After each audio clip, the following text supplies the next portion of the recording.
Welcome, everyone. So today I am really delighted to be joined by Hannah Ellwood.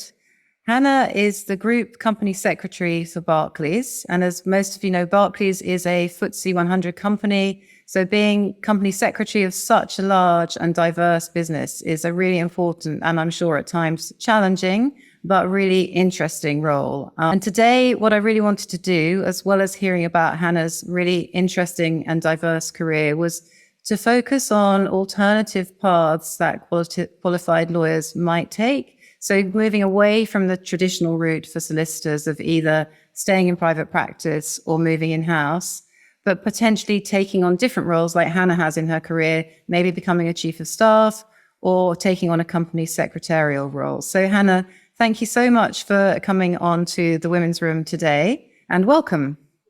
Thank you very much. Nice to be here.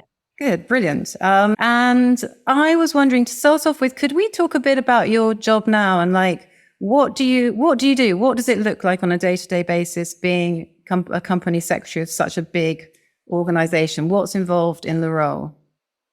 It's a really good question to start with because it's one that my team and I have struggled to articulate to the point where we, in the last couple of years, have been working on what we call our team elevator pitch. So internally, it was to try and get from a view where you would talk to someone, they say, what do you do? Oh, you organise the board meetings, into something that was a little bit more expansive about what the role entailed. Mm-hmm. And I think it's a role that has grown and changed a lot in recent years. I like to think of it as an advisory role. So in that sense, not dissimilar to a legal career. You're responsible for advising on the operation of the board and the corporate governance requirements that apply to a bank such as ours and its status as a listed company. You support the board and the chair with shareholder engagement. You're responsible for the oversight of the AGM and the delivery of that, which is still an important event in the corporate calendar. You get involved in supporting the delivery of the annual report, where there's a huge section on our governance. But more importantly, just there's a sort of broader piece around advising and the smooth running of the board. What I like to focus on, because it's big, it's complicated, it covers a lot of ground, is how we try and make that as smooth and as seamless as possible for everybody, both internally and from our stakeholders' perspective too.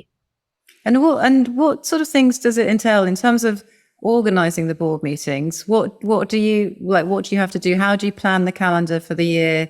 How do you plan out the board meetings? So it's a huge team effort is probably the best way to describe it. Certainly not something that I or any of my peers would do on our own. We're responsible for the full end-to-end process. So that starts with planning for the year ahead. We would typically have set the dates for our meetings 2, 3, 4 years ahead of time. Wow. We have quite a lot of busy people who are on our board. If we didn't do that, we would struggle. So there's a lot of forward planning involved. So we plan a forward agenda for the board for the year. Invariably, that moves from meeting to meeting as new things come up or new priorities emerge. It's important for the board to hear from the chief executive at every meeting, just to get his perspective on the business and key developments across the range of our stakeholder groups. We hear from our finance director on business performance. And in addition to hearing about financial performance, we also focus quite strongly on our non-financial performance. As you might expect, we would cover key legal and regulatory matters. Each of our main regulators presents to our board around once during the year, so the board would have the opportunity to engage. And we have 5 main business divisions across the bank. Each of those will come a couple of times during the year to update the board on a range of things which are in their business, to make sure the board has good oversight over their business priorities and other developments. Mm-hmm. There are particular transactions going on. We have quite a high threshold for board engagement and approval of those, but the most material strategic ones obviously come through the board. There's various bits of corporate governance activity that happen during the year, and I like to include a few corporate governance updates on the board agenda, just so the board is kept apprised of the key developments that are relevant to it from a FTSE perspective. Okay. And then we leave space for sort of ad hoc things that come up from time to time that might be topical, We talk a lot about risk in our meetings, both financial and non-financial risk, as you would expect for a bank. That's quite a big priority and area of focus. And we hear too from the chairs of our board committees. So each board committee will update the board on their activities. So our meetings tend to last a couple of days in the end. That's not the same everywhere, but for a bank board, I don't think that's too uncommon. Yeah. And obviously you're working on such a huge scale. Other people will have come across, boards, like private boards, in a much smaller way, but this is so huge. And I remember the first time I went to the Barclays AGM, I wasn't expecting what was happening. I'd be really interested. So the first time I went, it was held at the South Bank in one of I think it was in a National Theatre room or something. So and all the board directors were on the stage. It was huge. And there were all these shareholders who have, a small number of shares who come along, and they come because they used to get a sandwich and a cup of tea. That's exactly right. Out for them. Is it still that big? Is that what it's like? It's still that big, but I think the nature of it has changed a lot. And again, I don't think we're much different to some of our larger peers. That was very much why the AGM was such an important event in the corporate calendar, because it's there as an opportunity, particularly for smaller retail shareholders, to come and ask questions of the board. And that access to the board was really quite important, or was seen to be quite important.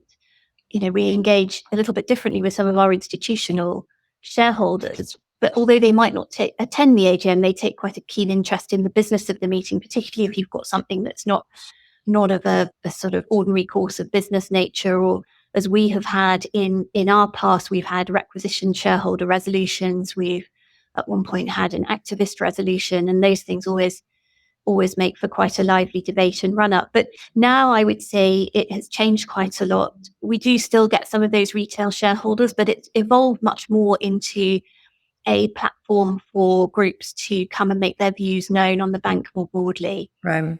So less retail shareholder, more interest group or protest group. Climate has just been a really significant focus in recent years, both in terms of requisition resolutions and in how the AGM works. So we would get quite a lot of disruption. We have to think very hard about our security arrangements, mostly for our colleagues and our suppliers, as well as for the board, in terms of how we run the meeting and how we support the chair in running that meeting to order, so the views of all in the room can be heard. So it's really been quite a shift in the landscape, to the point where the government is consulting on, what the future of AGM should be alongside the GC 100, and we would be quite active participants in that debate. During COVID, a lot of the AGMs moved to an online forum. Right. And so I think the big consultation is whether legally people should be allowed to do that going forward, or whether this sort of physical meeting of having everybody in a big room, as you describe, is in some way sacrosanct. Yeah. And you can see it is an amazing opportunity to potentially put your point of view across to the board and have, as you say, direct access. So yeah, it is, you can see it is really important. I mean, I was going to ask you, obviously one of the things about being a company secretary is, I think sometimes people, well, actually, I'd be interested in how you would counter this. Sometimes people think it's boring. So yeah, tell me about that. And then I was going to ask about dealing with senior people, because one of the things you're doing, one of the things you're doing all the time is dealing with very, very senior people in an organization who, again, a lot of people don't have access to. But if people say, oh, company secretarial is boring, what would you say? I'd say you couldn't be more wrong. I always describe it as a funny combination of a role where you have a predictability and a rhythm of the corporate calendar in the year. I could tell you now in 2 years when my board meetings are going to happen. Mm-hmm. What I can't tell you is what's going to happen tomorrow or perhaps for the rest of the day today. And it's such a great role for being right at the heart of an organization. It's a huge privilege. It's probably the way I would describe it. Mm-hmm. You are sitting around a table, as you say, with some of the most senior people in the bank as they try to navigate some of the most complex issues that are on the table. I won't go into the specifics of what they are, but just to give an easy example, we had an investor day last year where our chief executive and our finance director laid out the strategy of the bank for the next 3 years. That was a really important moment for the management team and also for the board. The board gets really involved in helping support the preparation for those kinds of events. Mm-hmm. And in the, it's sort of behind the scenes delivery, but watching something like that emerge and come together, and the discussions that go into it, how the different business units are reflected, the management changes that are needed to implement that. It's really, really fascinating, and it's a hugely privileged role in that respect. And I am someone by nature who gets really easily bored. I think many of my colleagues and my team know. And I think when you've worked in a Magic Circle law firm, you're also someone that thrives a bit on the pressure. Mm-hmm. One of those things you love and hate in equal measure. But you're used to that level of resilience, that navigation of, never quite knowing what's going to happen and having to rethink, rejuggle. And I love it for the fact that the problems that come across my desk are tricky. They're not things where you just kind of go, oh, well, that's fine. I can just fill in a company's house form and file it. Mm-hmm. I have to really use my background and my experience to think things through. And sometimes it's not necessarily a technical answer. Again, when I interview people, I describe the job as being on this huge range where at one end, you have to care about the logistics of the meetings and how that come together. And the team that I have that do that are the most phenomenal set of individuals. So I'm incredibly well supported in that, but you have to care about it and take an interest in it. At the other end, to some of the most technical stuff and the most tricky stuff. And the solution to those things isn't always a technical solution. Sometimes it is. And sometimes it's a degree of pragmatism or a very careful thought process about how best to navigate something to get to the best outcome or to help your stakeholders arrive at the best outcome. And so I love it for all of those reasons. I don't know if everywhere's like Barclays, but it's for sure it's never boring. And I think the thing about working for such senior stakeholders is that the bar is set really high. Mm-hmm. Within Barclays, we have a culture of being consistently excellent. And that's something that I think I and my team live day to day, just because of the nature of the stakeholders that we are serving. Everybody cares about doing things really well and to a really high standard. And, in that part of the organization, that is what's expected. Mm-hmm. You need to deliver, and you need to deliver to a very high standard. And you need to care about looking left and right outside your swim lane and about what's going on either side of you. And really think about how best to get from A to B, because sometimes it's not always the straightforward or the direct path that makes the most sense. So it's a very long answer, but really diverse, really varied, really thoughtful about it. And you get to work with some fantastic stakeholders and deal with some really great sort of subject matter stuff. Amazing. Well, look, you've definitely sold it. So I guess if someone's listened to that and thought, wow, okay, actually, maybe this is something I should think about. And I guess whether either they're a qualified lawyer already or they're not, how do you become a company secretary? How do you go about it? And then we'll talk a bit about how did you end up? How did I end up now? Yeah. So two routes, really. You can qualify as a company secretary through the Institute of Chartered Secretaries. So you can make that your professional qualification, either coming out of university or from another career. And we have quite a lot of people in the team who've come from that background. I think we also have a couple of qualified chartered accountants who've moved into this field of work. If you're thinking about it from a legal background, you can come at it from that perspective, and you can pre-qualify in effect for a couple of the modules if you wish to do so. You can practice as a qualified lawyer without also qualifying as a company secretary.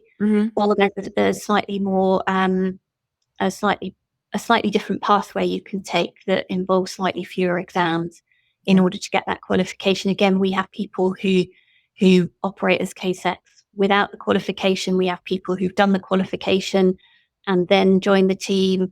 We have had people that joined the team and then done the qualification. So there's quite a lot of variety in that, in the backgrounds that people bring, and that adds a lot to the breadth of the team and the team's expertise.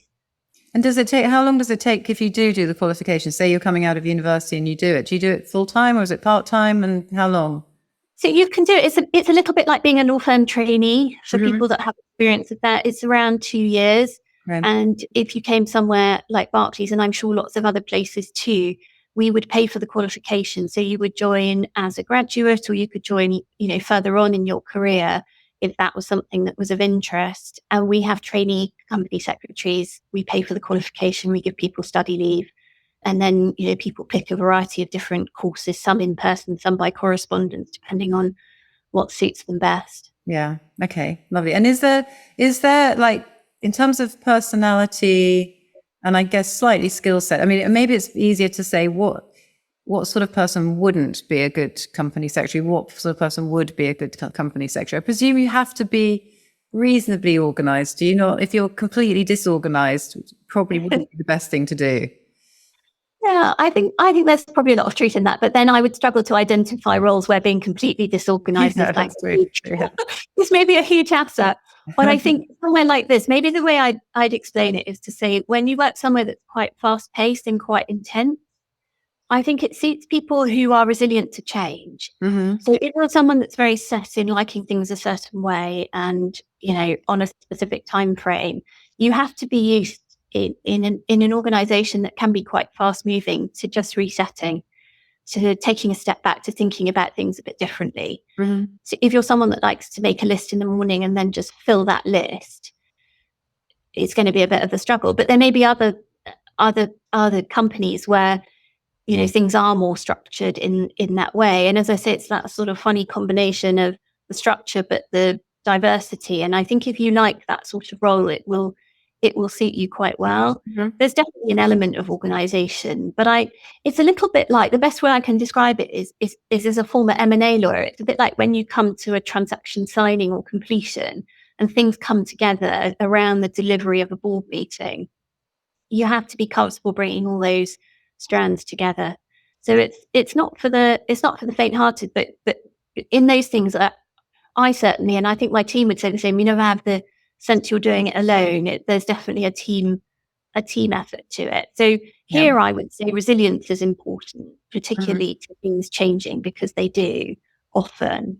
A kind of self-assuredness of dealing with senior stakeholders, but not in a way of trying to bluff it, because that never ends well, does it, anywhere? But it doesn't end well with senior stakeholders. You've got to have a certain interest in the subject matter and the kind of technicalities of the role, and a desire to sort of test that and to explore it and to put it in context. And I think, for me, I like it because you're in the advisory role. I'm not someone that I feel the need to be sitting at the top of the table telling everybody what to do. That's not me or my personality. So I really like the advisory side of it being, for me, that's quite similar to being a lawyer, as it. Yeah. Excellent. Thank you. And then tell us a little bit very briefly about your journey there, and then let's stop and talk about the chief of staff role that I know you obviously did. But tell me about your journey from being a qualified lawyer to going in-house to then ending up at CoSec. I suppose if I start at the end of it, I'm hugely proud to have the job that I have and the team that I have. That makes me smile when I get up in the morning, and I love what I do. So I feel really happy to have ended up here. And I don't think I started out with that particularly in mind. I've got an arts degree, so I did English at university. I love to read books. Not read so many books of late, but love to read books, and I like to write. And in a funny way, that sort of way of thinking that you get from whatever you study has been something that's helpful to carry through. And I'm a qualified lawyer. I qualified at Clifford Chance in the corporate practice. So did a lot of M&A and advisory work there, some of which touched on corporate governance and market conduct and disclosure matters, which is something that's still a big part of my job today. We work very closely with legal on all of that side of things. And I got to the point where I was a senior associate. I never made partner at Clifford Chance, but I was a senior associate. And Barclays was one of my clients, so I'd done quite a lot of work there. My first role in Barclays was a legal role. But as you say, was a chief of staff role, a little bit different to frontline deal doing. It was really helpful in seeing how the legal function of a big bank like this works, the sorts of issues that come across people's desks, how people think about them, how you organise and navigate legal support on that sort of scale was a real eye-opener for me. And I loved seeing how it all came together in alignment with business strategy and the operation of the bank. You're sort of, again, in legal, very much at the heart of a lot of things that are going on, and how you make stuff work and the nuts bolts and how you respond when something's gone wrong. And for me, the COSEC role brought together all the things that I really liked. It brought together the advisory side from being a lawyer. It brought together the stakeholder engagement stuff that I'd done when I was a chief of staff. It brought together sort of knowing and understanding the institution and the bank, and seeing that sort of journey that the bank has been on, and being quite close to that. So it wasn't something I had ever thought about till I thought about it in the moment. And I did the chief of staff role for And I should say, so Hannah was chief of staff to the Global General Counsel, so sort of right at the top of the legal tree, helping them run everything. Yeah, in the investment bank, which was a huge learning curve just after the financial crisis. In fact, it was a fascinating time all round. But for me, I didn't think about it until I went to see a headhunter, because I'd done the chief of staff role for a couple of years, and it was really fascinating. But there were definitely bits of it that were less for me. So the kind of business management side and the operation of the function, the sort of nuts and bolts of that were not my strength in any sense. And I missed a bit the technical side of my legal role. And somebody suggested to me to look at the COSEC career, one of the headhunters. And I paused for a minute, because my first reaction was, well, look, those are the people I go to when I need a power of attorney or a signing authority, or, some kind of corporate records or a deal approval. I didn't fully understand the spectrum of the role. And I think it just brought together a lot of the things I really enjoyed about what I did. Don't get me wrong, in the beginning, there were kind of tough times of learning the ropes and understanding how it all came together and how you fit as a lawyer within a team of professional company secretaries. At that point in time, many of whom had done the role for way longer than I think I ever will. But I think there's definitely an element of stepping outside your comfort zone to try something. And it wasn't a fully calculated risk, because I didn't quite know how it was going to work out, but I've got no regret. Yeah, amazing. And I mean, the great thing about being in an organization where potentially you can try things out, I think, like trying out chief of staff for a while, trying out COSEC, even seeing if there are secondment opportunities to, an office of chief of staff or to the COSEC. I think they're just roles that I think don't naturally come to mind for qualified lawyers, but they're really interesting and a whole different dimension to what we used to when you start life, particularly in private practice. I was going to ask you, Hannah, so in terms of this is a podcast, mainly aimed at younger women in law, challenging times in your career, and, what have you, are there sort of things in particular that you've been through that have really taught you how you might, change the way you behaved or how you deal with them differently nowadays? What are some challenging things you've gone through, and how have you dealt with them? It's funny, isn't it? Because hindsight's such a wonderful thing for looking back on things and whether you judge them right or not. I think the first thing I'd say is you can only do the best you can in the moment. And then you learn from those experiences, don't you, as you move forward, how you want to be and how you want to show up. In my case now, both for myself and my stakeholders and for my team. So what kind of leader do I want to be? And that's definitely informed by experiences I've had in my own career. But I think so difficult times. I think for me, picking law as a career wasn't an easy decision. I had an arts degree and I wasn't quite sure what I wanted to do with it. Law had been suggested, but I didn't do it at university because I wasn't sure enough whether it was something I would want to do. And then once you've crossed that bridge, you've then got to work out which type of firm suits you. And I think I don't know if others have this, you might have had this experience, but I felt there were places I fitted and there were places that I didn't. When I went through the law firm interview process, and I was lucky to get an offer from a place that I felt like I fitted. But they definitely all have their different cultures, but I didn't find it that easy to navigate. I wasn't someone that purposefully pursued a career in law.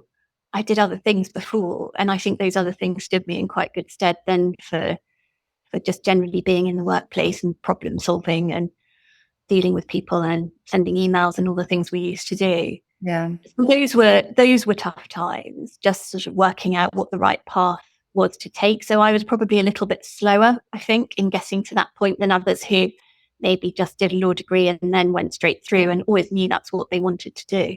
Yeah, it's such a hard, I mean, it's a very, my children have been through it now, like watching my children and my friends' children go through.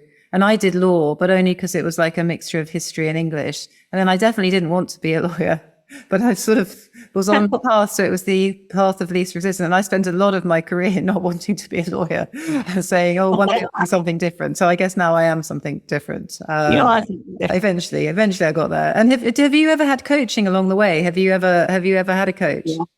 Yeah, I did yes, I have at different points, I think. I had some coaching before I became a managing director at Barclays. Mm-hmm. And then I had some coaching when I was appointed to this role.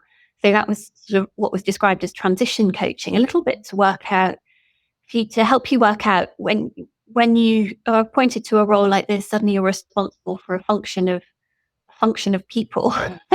It's quite different, even if you're a senior leader in the team, to suddenly then being fully accountable and in that role. And I found it incredibly helpful. The type of roles like this are difficult because everything you're dealing with is sensitive and confidential. Mm-hmm. And so the coaching for me was quite helpful to think through some things that were not necessarily like, what do I do to do a board evaluation, for example, but more holistic things like, how do I make sure that I've been thoughtful about my leadership team? Where are the key roles that I want to develop? How do I want to be as a leader in my function? How do I think about my stakeholder group? What can I do in this role that best serves my stakeholders and best serves the bank in a way that has a kind of sustainable impact? That makes sense. Because you don't want to just show up and live for the day and what you need to do that day. You want to then feel like you're making things better and having a positive impact, or maybe in a general sense, I'm someone that feels like I want to add value.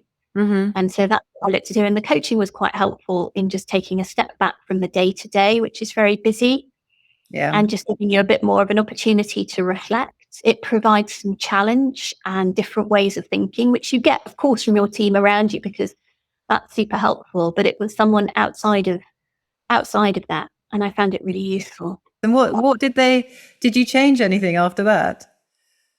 I don't think I changed anything, but it was very helpful in thinking about things a little bit differently. Mm-hmm. I think in these situations, I did, in fact, have exactly the reaction you described initially. But actually, when you take a step back from it and someone's offering you coaching, they're offering you coaching because they want to help you get to the next stage in your career or progress. And I think once you see it through that lens, you stop seeing it as a kind of personal criticism, because it's really not what it's meant to be. So in that sense, it was, once you looked at it differently, it was helpful. That's the second thing I would say. It's as useful as you make it. So if you go into it with quite a closed mind of, oh, this is a bit tedious, or what could I possibly learn? You're not going to get very much out of it. But if you are quite purposeful and say, well, here's what I would find helpful from these sessions, or even if it's not a kind of theoretical thing, but actually, here's a situation that I found difficult. How could I have thought about that situation differently? And then just get someone else's perspective on it. A, it gets out of your head. B, you might then get better at dealing with it the next time it comes around. And you just, you can be quite open-minded about it and use it in a really positive way if you approach it with the right mindset. Yeah. And I think, particularly in law, I would say particularly the law firms still, it is changing. Less in the corporate world and the civil service, I think coaching is very much regarded as something you do for your sort of high potential people. And I always like to use the analogy of sports. Like, don't think of it as remedial. It's not like there's something wrong with you. You would never be going to the Olympics without having a whole team of people who are coaching you and trying to make you better and looking at how you're performing and what can you tweak. So yeah, absolutely what you're saying. Like, don't just think of it. Like if your firm is willing to pay for coaching, like bite their hand off. And I had a coach for a lot of my career and eventually negotiated it as part of my package when I moved, because it was just so helpful to have that space and that independent sounding board, as you say. And I was going to ask you, so it's because it is so busy and there's a lot of change that goes on. What do you do in terms of building your resilience and handling stress? Is there anything that you do that would be useful to share with people? Interesting, isn't it? Because everybody has their own way of thinking about this. So for me, I'm a list person. So the first thing I do when I'm feeling a bit overwhelmed is I make a list. That sounds like a really small thing, but what it helps you to do is, and this was some advice that was given to me that I realize is now quite widespread advice. So I'm probably not saying anything groundbreaking here, but it helps you distinguish what's urgent from what's important. Mm-hmm.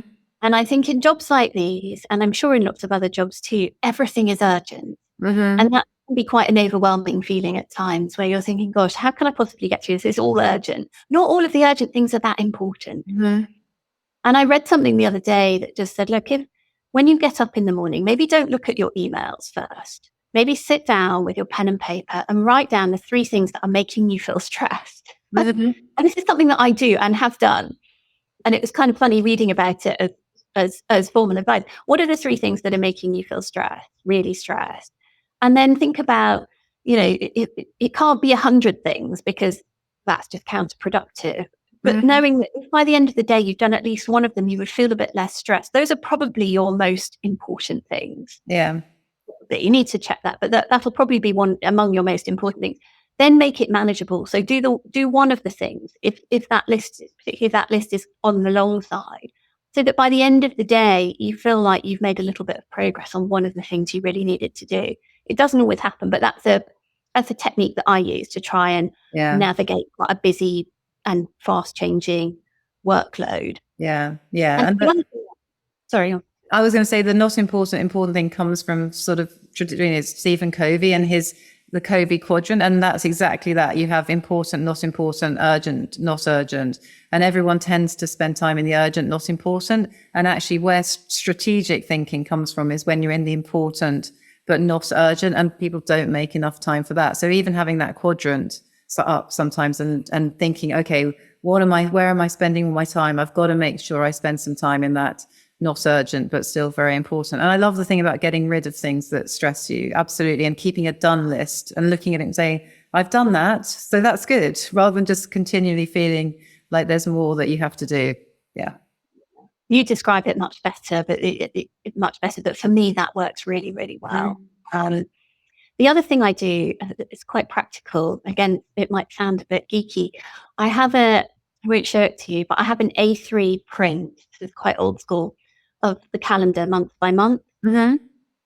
One of the things I was worried about when I got this role that I found really valuable from my predecessor when I was the deputy in this role is that he would sort of parachute in and go, oh, but have you thought about this and this? And because he wasn't doing the day-to-day every day, he was overseeing it. He was very helpful in kind of coming in and just giving you that 100-foot view of the 2 or 3 things that would be really important. Mm-hmm.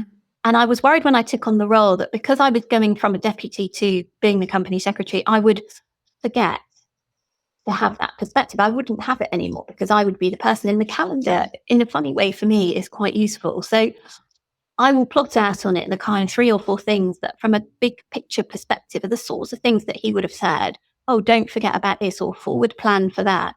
And for me, again, having that kind of tangible thing on my desk with the plan, I have one at home as well, which also probably sounds a bit geeky, just to try and juggle everything. But that thing that says, actually, in this month, make sure you're already thinking about the thing that's going to happen 3 months from now or 2 months from now. It's so easy to lose sight of when you're busy in the day-to-day. So those are my 2 practical things. Yeah, I love that. And I guess the calendar's effectively forcing you to be in the not urgent, important. When you're looking at it and thinking, how do I plan this out? You're being strategic, actually. So yeah, that's a brilliant tip. Excellent. So those are my advice. You can patent it. We can have a Hannah Ellwood. Maybe you can sell it on Etsy. You can have a calendar. I call it something. And then I was going to wrap up. So I'd love you to tell me what your 3 greatest strengths are. And people who've listened to this before know this is something I've added in, because one of the things I find most helpful, particularly for women, which they don't think about enough, is what's amazing about them. They'll be brilliant at telling me what's wrong with them and what they need to improve, but they're not so good at recognizing their strengths. So I'd love you to tell me about your 3 greatest strengths, and then we'll do your 3 pieces of advice to your younger self. But tell me, what do you think your 3 greatest strengths are?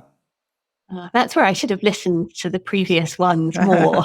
And I could have been more thoughtful about what to say. It's actually really hard because there's a part of me that says, well, it's sort of, my team are probably better placed to tell you that than than I am. Not a good answer. I know that's not going to qualify. So I think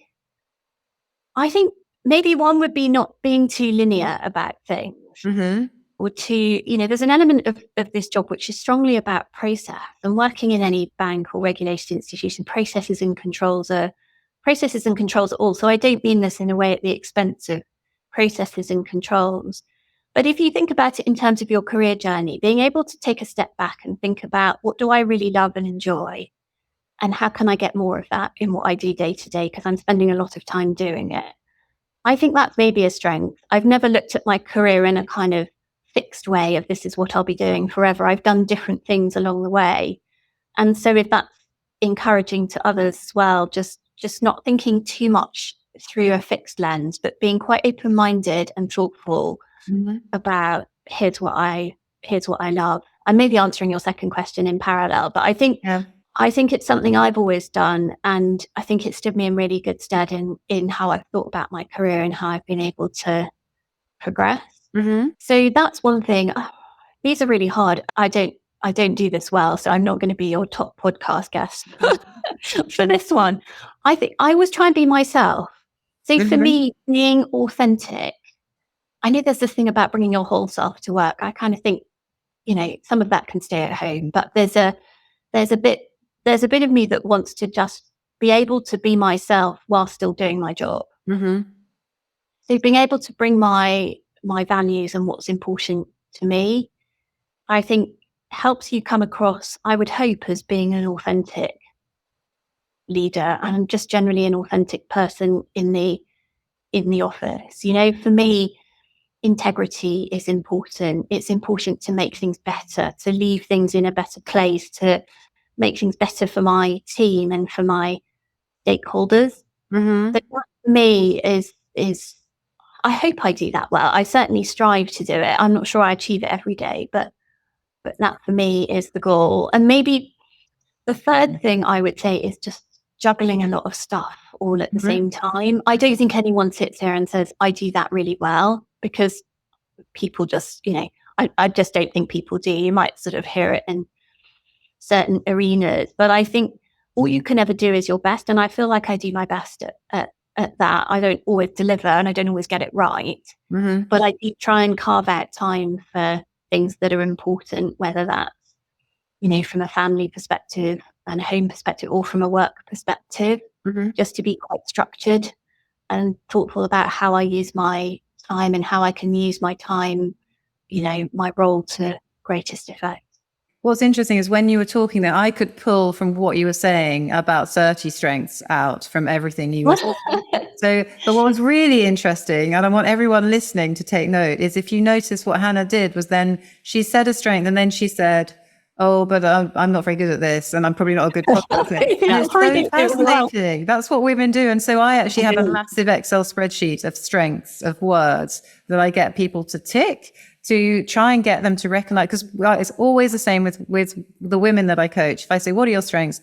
They'll give me 2 if I give them loads of space, maybe, but they'll always start telling me about what's wrong with them as well in the middle. So it's just fascinating. And that was a brilliant example. So best podcast guest. Thank you so much. And is there anything that you didn't cover there that you would, if you were going to give a piece of advice to your 18-year-old self that's just embarking or whilst you're at university, what would you say looking back if you could speak to that girl? Is there anything else you'd say?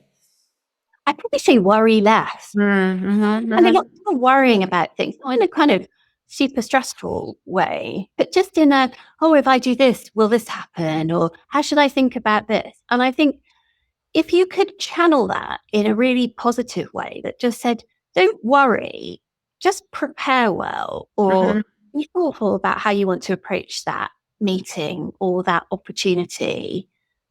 I think changing the worry from a kind of slightly negative thing of, will I be good enough? Will I get this right? Will I, I'm still someone that tests myself a little bit in meetings. I might over prepare and then think about the 3 things that if somebody asked me, I would say. Now, sometimes you get the chance to say those and that's great. And I, derive a lot of confidence from having done that. Other times you don't, but you can kind of test yourself of going, oh, well, those things came up and therefore I must be on the right track. But I think channeling what would be worrying about not being good enough or not being able to deliver or not being quite the right this or that into something very positive and constructive, as in, okay, don't worry, just prepare. Just think about what you need to do. I think brings a huge amount of confidence, certainly for me anyway. Yeah, fantastic. Thank you so much. So look, you have been a brilliant podcast guest. So thank you so much for taking the time. And hopefully we've given people, something to think about. There are other roles. You don't have to stay in the role you first sort of move into in the law. And there are other things out there like chief of staff, like company secretarial. And you've heard how much Hannah loves what she does, which is amazing to hear. So Hannah, thank you so much for your time. Thanks, Erica.